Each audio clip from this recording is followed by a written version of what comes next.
everybody in YouTube land. Welcome back to JR Jeep. This is Lance speaking. So today we're going to find out what's in this big box here that I showed the other day. So I am getting prepped to currently take out a couple seats, the rear seats in the Jeep. So maybe I'll give you some insight as to what we're doing today. So first thing is going to be removing both the seats to get room. I am going to take this hatch off here. So I'm going to move the seat a little bit forward and remove the cable that holds on the door so I can get a little bit more clearance here, because when taking the seats out, that's going to be handy. So follow along and we'll see what this looks like. So by removing this cable, like I said, just beyond this hatch, that allows us to move the door an area that frees up the whole doorway. I'll do that on the other side too. Just keep in mind, you want to be careful that you don't swing this and bang it into your car or the rest of the Jeep and bang up some stuff. As you already saw, I loosened up the strap on the passenger side door just to give it a little bit more clearance. At this point, I'm going to do this on the other side too. And then we're going to grab my impact drill, impact gun, and basically remove the bolts that are holding in the rear seats. The reason I'm going to use an impact gun as opposed to just a wrench, why you could do it with that, there is usually no C's put on those bolts, so it tends to be a little tighter, harder to get them off. So I would tend, if you have an impact gun, use that. It's going to be a heck of a lot easier to do it than trying to do it off by hand. But in either case, you can do it. Just might be a little bit more elbow grease. So let's get started. Put the seats down, just like this. Expose the bolts here that we can get at. And that's also going to include some of the bolts basically for the seat belts, although we might put aside. There is also bolts for the 4060 delete that we are going to have to remove before we move the seat. Otherwise, that'd be an issue trying to get that out. So follow along and we'll get at it. So this is a 18mm socket that we're using here.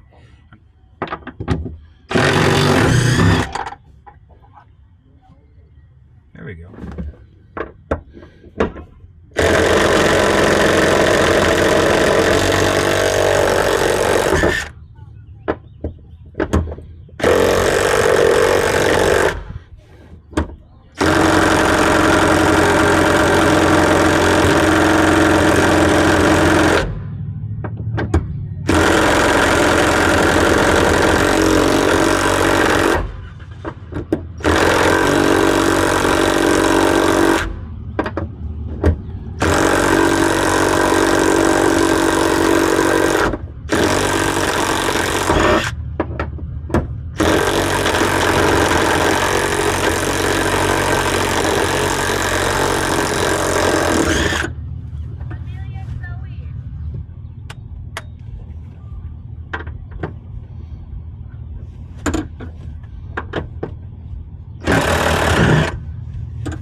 That might be difficult.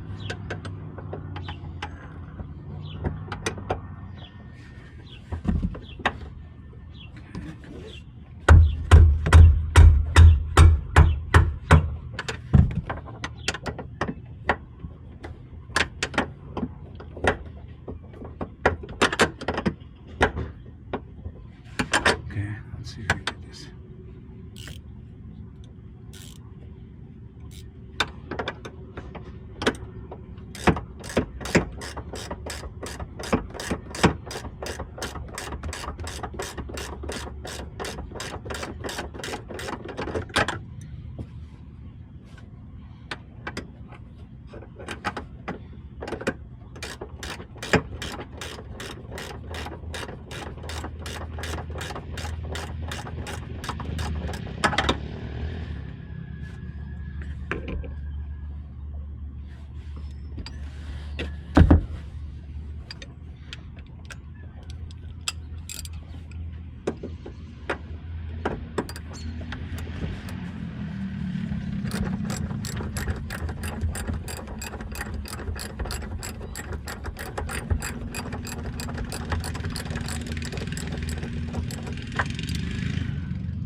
Okay, I'm going to talk about this in a little bit later. This is a new impact gun I bought the other day. I was having issues with before, actually getting the stuff on the mandrel. So I'll talk about that later, but let's see if this helps to get the rest of these off.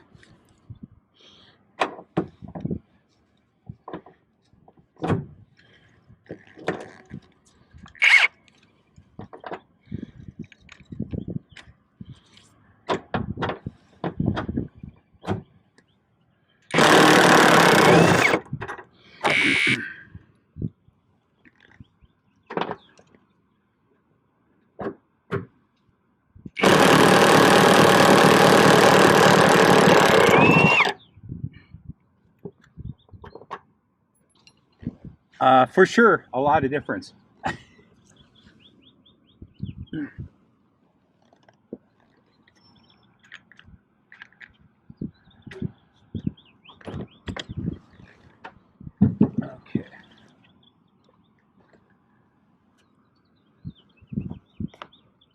Wow. Well, it's always handy when you clean up, you find things that you maybe needed. This is probably out of my kit for cooking, instant read thermometer, and a cable, which is always handy to find. Now we got a couple more bolts to remove, and so I don't decapitate myself. What I'm going to do is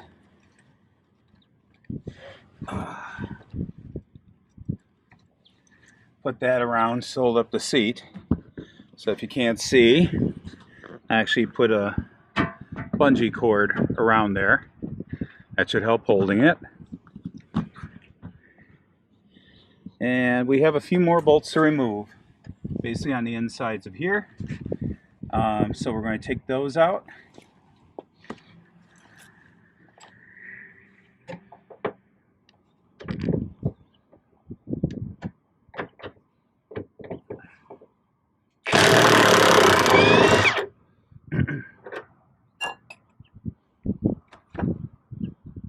And I got to do the same on the other side.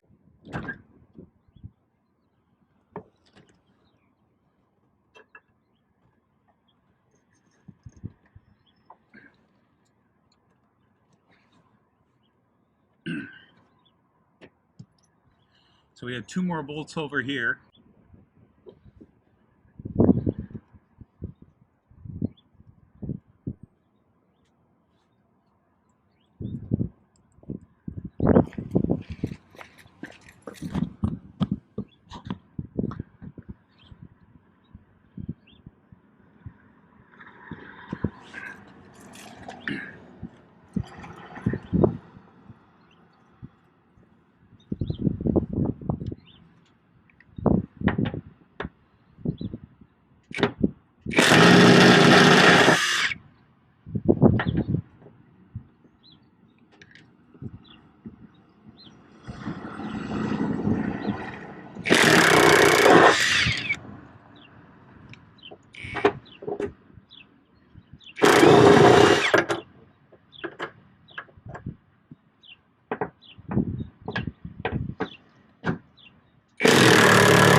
Okay, so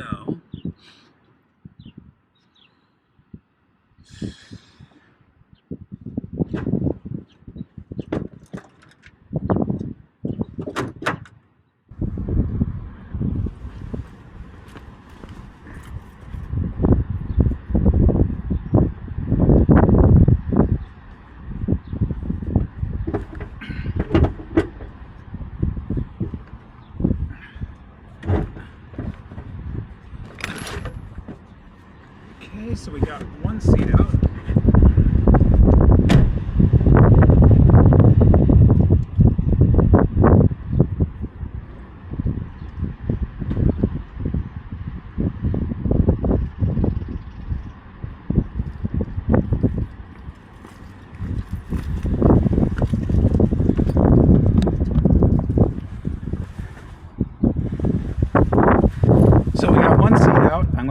together now.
So I have everything out. So now I'm going to clean up this tool area, get all the tools out of the way, and vacuum everything up.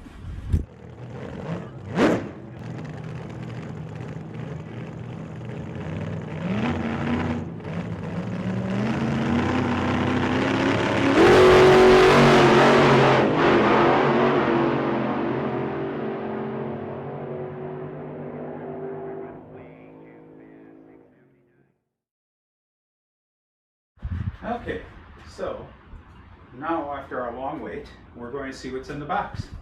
I'm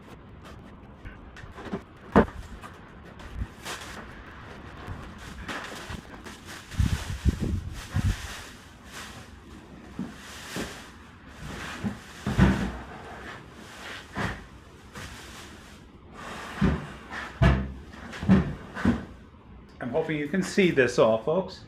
So this is a rear seat delete cargo storage by CargoDog. I've been looking at these for a while. It looks really well made. Yes, you pay a little bit more for that, but I just thought it's worth it for what you get.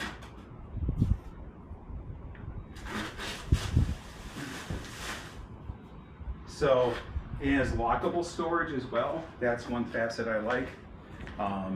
If I'm carrying some stuff with me that needs to be locked up, at least I can make sure that's being taken care of. So what we're going to do, this is the passenger side section. We're going to get that in first and then get the other part out and load that in.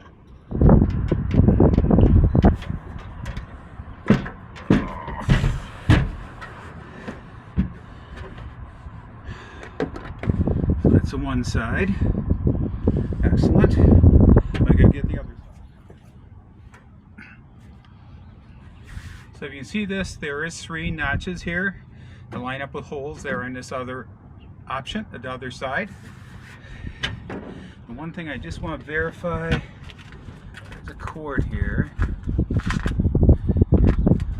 for power. Okay. Okey-doke. So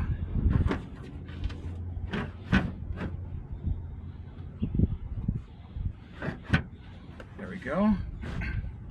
Those are set in place.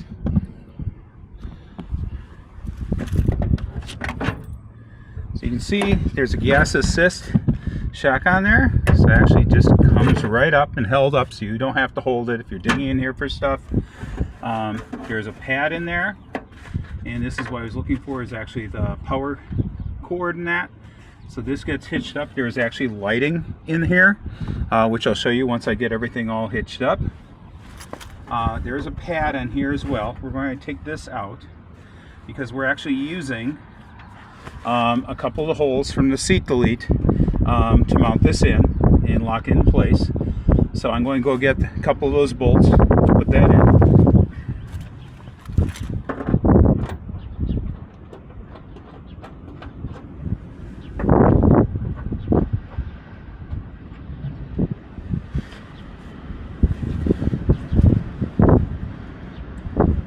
I'm going to put the 2 on the other side right away to make sure they line up.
Okay folks, we're getting near the end.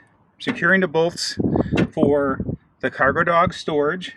There's two of the bolts that we took out from the seats, 18mm with the 18mm socket. Two in here, two on the other side. So we're just going to be securing those.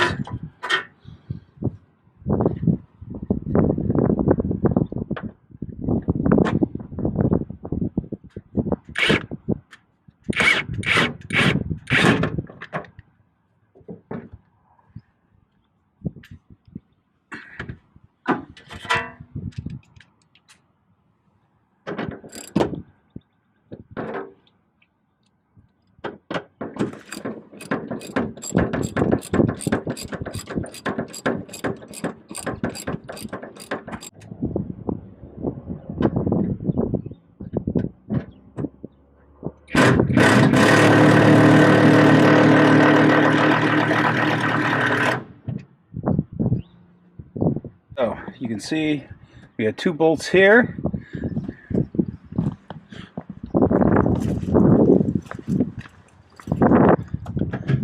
And there's two bolts on the other side. Here's the keys. I'll take those out in a moment. But this is now secure in here. So the last thing we need to do is there's a socket here. And this is for the lights plug in. I'm going to work on that right now.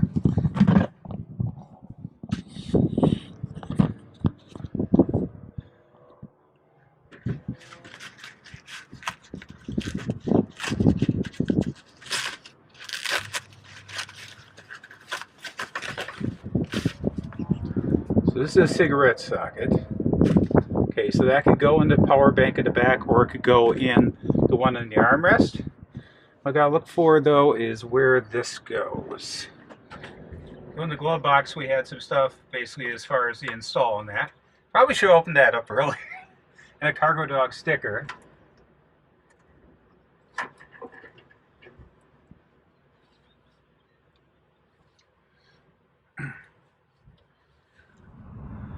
So for right now, I ran to power the cigarette lighter socket into my armrest. This is the control panels. You maybe can't see it now, but there is a switch on the far side here. So if I press this, you actually have light in here. It has a couple USB ports in here, a DC output, so basically you could plug in another cigarette lighter adapter in there, and it does have the voltage that it's pulling. So that's all pretty cool. I think this is going to be a great area to store items like cameras and stuff for recharging needs. Some of my small incidentals, that's going to be a great option.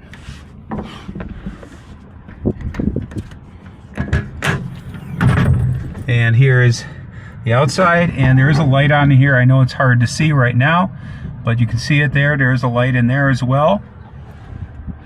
And we're going to put the carpeting back down in here. The bolts on. And you can see the latches here is well made. Everything is rock solid on this. This is really nicely designed. And I think you can see the light there as well. So really cool option. Yes, I'll put the price, I'll put the link in the description of the item. But I think once you install it, you'd agree that this is somewhat just a really nice option for a person that wants secure storage of your stuff, and be well designed and look integral into the Jeep. These are made for JK and J adults, so really cool design. I look forward to sharing with you a little bit more on this install. I'll share with you some more on this install a little bit later in this video. Right now I'm going to go grab some a bite to eat. Took a little bit longer than anticipated, but what install does it? But I think if I give you the tips and tricks that I use, this would help you if you install, to not take that long. Overall, it was just a matter of tools, like I said, and I'm going to share those with you at the end of this video so you can see what to be prepared for. Because there's some good options for that out there too, money-wise. You don't have to spend a lot to get those tools. So, I'll see you in a little bit. So my YouTube friends, we're going to finish off this video with a discussion about the tools I used and why today to install the CargoDog. As you noted probably during the video, I did have some obstacles to overcome. Some of those were for my lack of knowledge, which I learned. We all should learn. That's a good thing always to go forward with. I've had an impact gun for a number of years. Basically it is one that allows hex key heads to go on there, so I can put them 1/4 to 1/2. This is 18 watts. It does have a lot of capabilities and has served me well. I've had this probably about 12 years by DeWalt. They're a quality made name. But those bolts, those 18 millimeters that were in the floor of the Jeep, those are in with Loctite, and they're really a monster to get out. So just sharing that if you want to get them out with hand tools, you can. As you saw, I used a breaker bar in some cases to help with this. But what I had originally intended was to use a heavier duty impact. And so actually there was some deals at a place I like to frequent, Harbor Freight. I think we all do to some degree. And I picked up their 20 watt 1/2 inch impact gun. And this is the high torque model. So actually this has a lot more capabilities and loosening up stubborn bolts and that. And I had a wired one. I have a wired one from them that works great. But I want something wireless, mainly because this thing might go in the field with me, just to be a handy resource. And it was a good deal right now. They had a thing going on at Harbor Freight where you bought the charger, the battery, and you get some power tools included. Unfortunately, this was not part of that deal. Their other model of this was. I decided to spend a little bit more, but it was on sale. It's normally $129. It was on sale for $99. So just something to be cognizant of. So what did I have a problem with in using the tool? Well, number one, the friction ring on here I thought was giving me issues in relation to getting any socket or anything on this device. And so I reached out to a good friend of mine, Jay Smith. He actually is very talented individual, works with tools all the time, renovating properties or upgrading properties he has, and doing some engine work and stuff on other stuff. So I thought he might have insight on that. So I reached out I texted him, and he texted me back in a little bit and said, yeah, let me go over that with a FaceTime video with you, which he called me back in about 20 minutes after he got home. And it so happens, his belief is, especially with the 1/2 inch and the impact stuff, these things aren't all squared off. So when I was having problems getting these on, I was just trying it one way and it wasn't working. Well, it so happens it's best to turn this a couple times, and you're going to find the part that allows it to come on. Well, live and learn. So that definitely helped. That was able to use this tool, and then everything zipped out really quick. So my first recommendation, get a good 1/2 inch impact gun and get some impact sockets if you don't have them. And you are going to need some extensions. That's the other piece of this. The bolts behind the seats are easy to get at. You can get it once the front bolts they're on the seat board are off, then you can lift up the seat and get actually at the rear ones. But those front ones are sort of angled under the seat. So if you're using any impact gun or whatever, you won't be able to get a straight extension on there and be able to get those off. So I remembered seeing these at Harbor Freight one time when I was in there before, and I assumed this is what the guy was using. But these are what they call a wobble head. And this was a 3-piece set, actually. It was pretty reasonable. I think it was like $12.99. What that does is it allows you to put the head on, but then you can wobble it off to the side. So this was just enough angle that I could get on there and get the impact gun on and use be useful for me to get those front bolts off. Once I use this, easy as pie. Impact, don't use standard sockets with a heavy duty impact gun. Just as a word of warning, they could shatter on you. It could be dangerous. Do get impact ones.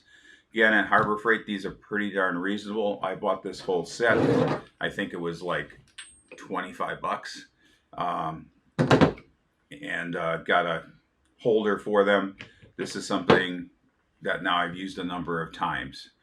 The other thing, like I showed you, if you are using hand tools on this, or maybe you want to use a smaller impact gun, do get yourself a breaker bar. I was able to loosen up those bolts with the breaker bar. It's just going to take you a little bit more. I had this thing fully charged, and I got a few of the bolts out, but it needed a charge again. It was just working it pretty hard. Of course, my battery could be getting old too. Like I said, I've never replaced that. So that's my recap on basically the tools I used today. If you do have any questions, please feel free to reach out with that. I'm glad to answer any of the questions that you have on that. I'm glad you stopped by and looked at the video. I always enjoy having you folks come by and see, and if you leave a comment, I always appreciate that as well. Some interesting videos coming up as well. So I hope you consider subscribing to the channel so you don't miss any updates, and give a thumbs up if you like the video. Until next time, YouTube, have a great day. I look forward to seeing you next time. Bye-bye.